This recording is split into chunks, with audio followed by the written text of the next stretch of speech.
ఒక ప్రమాదం రెండు కుటుంబాల్లో చీకట్లు నింపింది. కూతురు పెళ్లికి కొత్త బట్టలు తేవడానికి వెళుతూ ఒకరు, ఏరువాక పౌర్ణమికి అత్తగారింటికి వెళుతూ మరొకరు ప్రాణాలు కోల్పోయారు. పెళ్లి జరగాల్సిన ఇంటిలో పాడకడితే మరో ఇంట్లో భర్త కోసం ఎదురు చూడాల్సిన నవవధువు అతడి మృతదేహం చూడాల్సొచ్చింది. కర్నూలు జిల్లాలో వేర్వేరు చోట్ల జరిగిన ప్రమాదం ఆ రెండు కుటుంబాల్లో అంతులేని విషాదాన్ని నింపింది.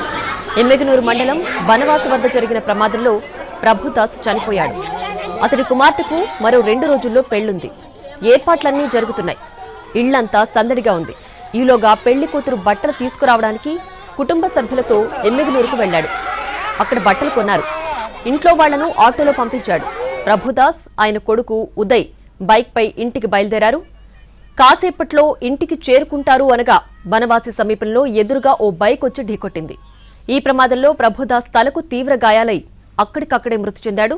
అతడి కుమారుడు ఉదయ్ నెత్తుటి మడుగులో పడిపోయాడు. ప్రభుదాస్ మరణ వార్త విన్న కుటుంబం ఒక్కసారిగా కుప్పకూలిపోయింది.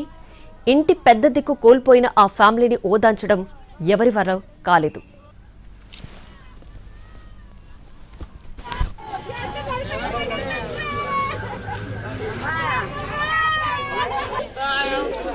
మరో ఘటనలో బైక్లో వస్తున్న పెదకడుబూరు మండలం చిన్నతంబలం చెందుకు రవి కూడా అక్కడికక్కడే చనిపోయాడు.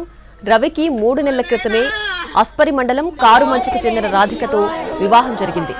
రవి భార్య రాధిక ఏరువాక పౌర్ణమికి పుట్టింటికి వెళ్లింది. పండుగకు అత్తగారింటికి వెళ్లాలని రవి బైక్పై సొంతూరు నుంచి బయలుదేరాడు. బనవాసి వద్ద బైక్ ఢీకొన్న ప్రమాదంలో ప్రాణాలు కోల్పోయాడు.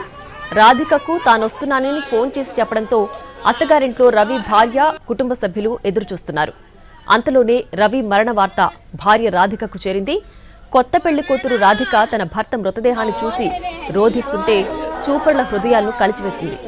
2 బైక్లు ఢీకొన్న ప్రమాదంలో 2 ప్రాణాలు కోల్పోవడానికి హెల్మెట్ ధరించకపోవడమేనని చెబుతున్నారు స్థానికులు. సుగ్గు అయ్యొచ్చు పీర్ల పండుగకు వచ్చినాము. పీర్ల పండుగకు వచ్చింటే నా కొడుకు భార్య ఫోన్ చేసినది.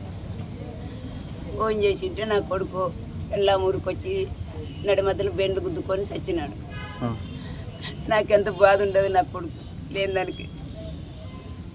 నాకు చిలుక పలుకు పాటలు చెబుతుంది సార్. నా కొడుకు నాకు కండ్రన్నట్లు నా కొడుకు నా ఆడు పుడుకులేడు. నా కొడుకు పుట్టే చిక్కుడు